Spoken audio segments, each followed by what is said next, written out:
আলহামদুলিল্লাহ, আপনাদের সকলকে ধন্যবাদ। আজকে আমরা দেশের একটা ক্রান্তি লগ্নে আমরা এসেছিলাম। সম্মানিত অন্তর্বর্তীকালীন সরকারের প্রধান উপদেষ্টা একান্ত আলোচনার জন্য।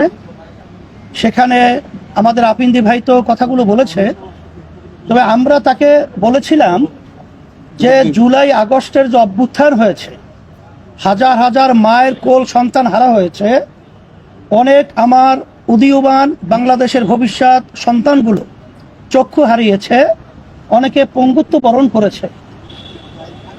এতগুলো ত্যাগের পরে আমরা এই দেশটাকে সুন্দর একটা দেশ হিসাবে আমরা পাবো। আমরা বলেছিলাম সম্মানিত উপদেষ্টাকে প্রধান যে আপনি তখন আমাদের দেশে ছিলেন না। আমাদের দেশ এবং আমাদের দেশের মানুষের প্রয়োজনে আমরা আপনাকে নিয়ে এসেছিলাম।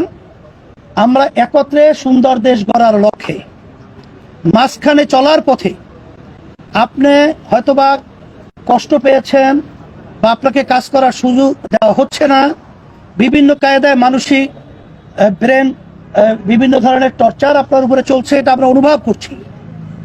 আমরা বলছি যে আমরা যদি যারা নাকি রাজপথে দেশ গড়ার যোদ্ধা রয়েছে, এখানে আমরা জিতলে একসঙ্গে জিতবো, ঠকলেও একসঙ্গে ঠকবো, কিন্তু মাঝ পথে রণভঙ্গ দেবেন আর মাঝপথে সমুদ্রে আপনি আমাদেরকে ফেলে চলে যাবেন, এটা হতে পারে না। এই ধরনের চিন্তা আপনার মাথায় যেন না আসে, এটা আমরা আশ্বস্ত করেছি।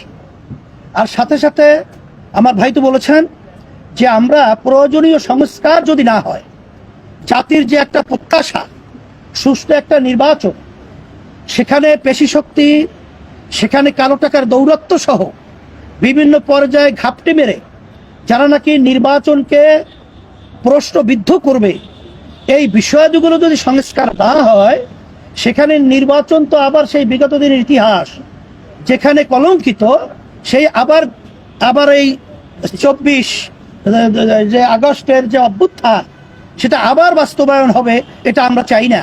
এই জন্য আমরা বলছি প্রয়োজনীয় সংস্কারগুলো আপনারা দৃশ্যমান তড়িৎ আপনারা এটা করবেন।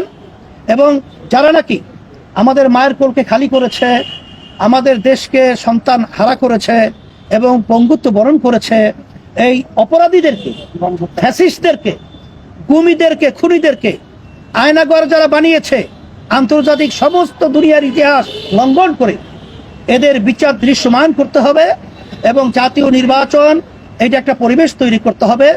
আর সাথে সাথে আমরা স্থানীয় নির্বাচনের ব্যাপারেও আমরা বলছি, এটা যদি আগে হয় তাহলে কালো টাকা এবং পেশি শক্তির প্রভাবটা সেখানে এলাকায় ওভাবে তারা করতে পারবে না, বিধায় সুন্দর একটা জনপ্রতিনিধি একটা প্ল্যাটফর্ম তৈরি হবে, এটা আমরা আলোচনা করেছি। আর সাথে সাথে আপনাদের সকলকে আমরা ধন্যবাদ জানাই এর জন্যে যে আমরা যেন এই দেশ গড়ার ব্যাপারে আমরা সবাই একাকার হয়ে অন্তর্বর্তীকালীন সরকার সহ এবং যারা আমরা রাজনৈতিক জুলাই অভ্যুত্থানে যোদ্ধা যারা আমরা ছিলাম, প্রশাসন সহ, সাংবাদিক বন্ধুরা সহ সকলকে আমরা একত্রিত হয়ে আমরা দেশ গড়ার ব্যাপারে আমরা যেন একাকার হয়ে কাজ করতে পারি। আপনাদের সকলকে ধন্যবাদ জানাচ্ছি এবং আমাদের আলোচনা অত্যন্ত সুন্দর ফলপ্রসূ হয়েছে। এবং বলেছি আমরা যে আমাদের সকলেই আমরা অনেকে তো দাবি করি ডিসেম্বর নির্বাচন হওয়া, 25, কেউ দাবি করি রমজান, কেউ দাবি করি অমুক। আমরা বলেছি আপনারা সময় তো খুব বেশি এখানে হেরফের না, আপনি বলছেন জুনের মধ্যে, এবং আজকে আমাদের সম্মানিত প্রধান উপদেষ্টা বলেছেন জুনের একদিনের পরেও এই সরকার থাকবে না 2025, এটা আপনারা নিশ্চিত থাকেন। 2026 এটা পরিষ্কার সে বলেছে, তা সেই হিসেবে আমরা এটা আস্থা রাখতে পারি। বিধায় আজকে আলোচনা খুব সুন্দর হয়েছে এবং আমরা সবাই দেশ গড়া ব্যাপারে আর যে আমাদের যে একটা ভয় ছিল, অন্ধকারের মেঘ ছিল, সেটা আল্লাহর রহমতে অনেকটা কেটে গেছে। আমাদের অন্তর্বর্তীকালীন সরকার এবং প্রধান তাকে আমরা সাহস যোগাবার জন্য আল্লাহের রহমত করে। এবং আমরা আরেকটা কথা বলেছি, যেই বিষয়গুলো বিতর্ক তৈরি হয়, এরকম সিদ্ধান্ত নেওয়ার ব্যাপারে আপনারা আরো সচেষ্ট থাকবেন, আরো চিন্তা ভাবনার মাধ্যমে প্রয়োজন হলে আপনার রাজনৈতিক দলগুলো সহ আরো যারা প্রয়োজন আছে তাদের সাথে আলোচনার মাধ্যমে তারপরে এই স্পর্শকাতর যে সিদ্ধান্তগুলো আপনারা নেবেন এইটা আমরা বলেছি। আলহামদুলিল্লাহ।